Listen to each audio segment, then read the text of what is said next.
আসসালামু আলাইকুম ভিউয়ার্স, আশা করি সকলে ভালো আছেন। আজকের ভিডিওতে আরও একটি নতুন ডিজাইনের ফুল তৈরি করে দেখাবো এবং সবথেকে সহজ নিয়মে।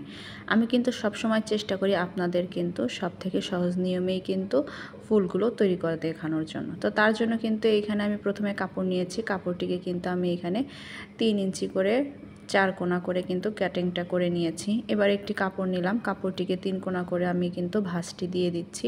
ভাঁজটি দেওয়ার পর উল্টো করে কিন্তু আমি এইভাবে আরও একটি 3 কোণা করে ভাঁজ দিয়ে নিচ্ছি। ভাঁজ দিয়ে নেওয়ার পর যে কোণার অংশটুকু, সেই অংশটুকুতে কিন্তু আমি সেলাইটা করে দিচ্ছি। সেলাইয়ের সময় অবশ্যই কাপড়গুলো একটু টেনে দেবেন। এবার পরবর্তী যে কাপড়টি, সেই কাপড়টিকেও কিন্তু আমি কোণা করে ভাঁজ করে নিচ্ছি। আমি কিন্তু দুটি যে কোণা, সেই কোণা দুটি কিন্তু সমান করে ভাঁজ নিইনি, আমি কিন্তু এখানে ছোট বড় করে ভাঁজ নিয়েছি। তো ছোট বড় করে ভাঁজ নিয়ে উল্টো করে দিয়ে দুই সাইডের কাপড়ের অংশটুকু এভাবে আমি কোণা করে ভেঙে দিয়েছি।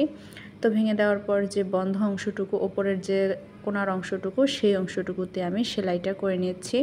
আর যদি সেলাই করতে অসুবিধা হয় সেক্ষেত্রে এখানে একটি পিন দিয়ে কিন্তু আপনারা সেট করে নিতে পারেন, সেই ক্ষেত্রে কিন্তু সেলাই আর কোনো অসুবিধা হবে না। এবার আরও একটি কাপড় নিয়ে নিচ্ছি। এই কাপড়টিকেও কিন্তু আমি ছোট বড় করে ভাঁজ দিয়ে উল্টো করে নিয়েছি এবং দুই সাইডের যে কোণার অংশটুকু রয়েছে সেই অংশটুকু এভাবে দুই সাইড দিয়ে কিন্তু আমি ভাঁজ দিয়ে নিয়েছি। ভাঁজ দিয়ে নেওয়ার পর যে কোণার অংশটুকু রয়েছে সেই অংশটুকুতে সেলাই করে দিচ্ছি। অবশ্যই সেলাই করার সময় প্রত্যেকটি কাপড় একটু হাত দিয়ে টেনে দেবেন বা চেপে সোজা করে দেবেন, যাতে কোনো ভাঁজ না হয়ে থাকে।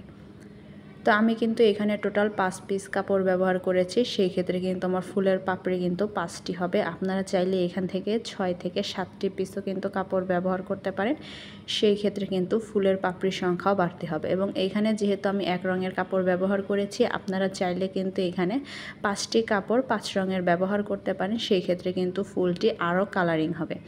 তো একে একে করে প্রত্যেকটি কাপড় কিন্তু আমি এখানে সেলাই করে নিয়েছি। এবার সুতোটি ধরে টান দিয়ে আমি প্রত্যেকটি কাপড় একসাথে করে নিচ্ছি এবং সুতোর যে দুই সাইডের অংশটুকু রয়েছে সেটা ধরে আমি ভালোভাবে এখানে গিঁট দিয়ে নিচ্ছি। আমি এখানে 2 থেকে 3টি গিঁট দিয়ে নেব। 2 থেকে 3টি গিঁট দিলে কিন্তু এখানে যথেষ্ট। এবার সুতোর যে বাড়তি অংশটুকু রয়েছে সেগুলো কিন্তু আমি কাটিং করে দিচ্ছি। খুব সহজভাবে কিন্তু ফুলটি আমি তৈরি করে দেখালাম। এবার হাত দিয়ে চেপে ফুলের পাপড়িগুলো আমি একটু ছড়িয়ে নিচ্ছি আর একটু ভালো দেখানোর জন্য। অবশ্যই কিন্তু হাত দিয়ে একটু চেপে ফুলের পাপড়িগুলো এভাবে একটু ছড়িয়ে দেবেন, এতে কিন্তু ফুলের লুকটি আরও সুন্দর আসে। এবার একটি পুঁতি দিয়ে আমি ডেকোরেশনটি করে নিচ্ছি। ভিডিওটি ভালো লাগলে অবশ্যই আমার পেজে একটি লাইক, কমেন্টস অ্যান্ড শেয়ার করবেন এবং আমার ইউটিউব চ্যানেল ড্রিমস ফ্যাশনে অবশ্যই একটি সাবস্ক্রাইব করে আসবেন।